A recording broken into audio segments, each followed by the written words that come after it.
Hello and welcome to an ATG series on BIM 360 for Civil 3D.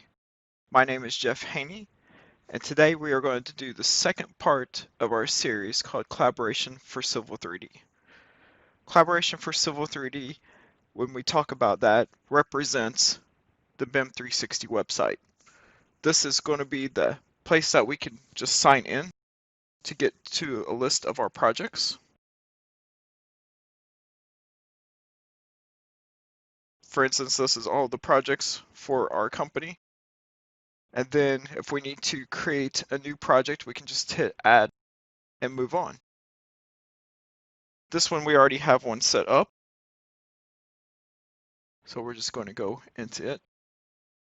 But when we talk about the collaboration part, this is how we can access our projects. This is how we can give users certain rights. We can add people to our team, whether they're in our office or outside of our office, and whether we need read, write access, or just viewing.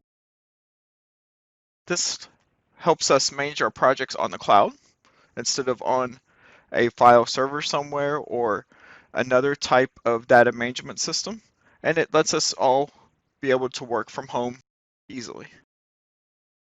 It also will help us show our files and projects, but we'll get more into that when we go to our document management portion of it in another video. But just know we can add people and give people certain access here, and whether we want them to be a certain level. And we can even go farther in depth and set these up per folders as well.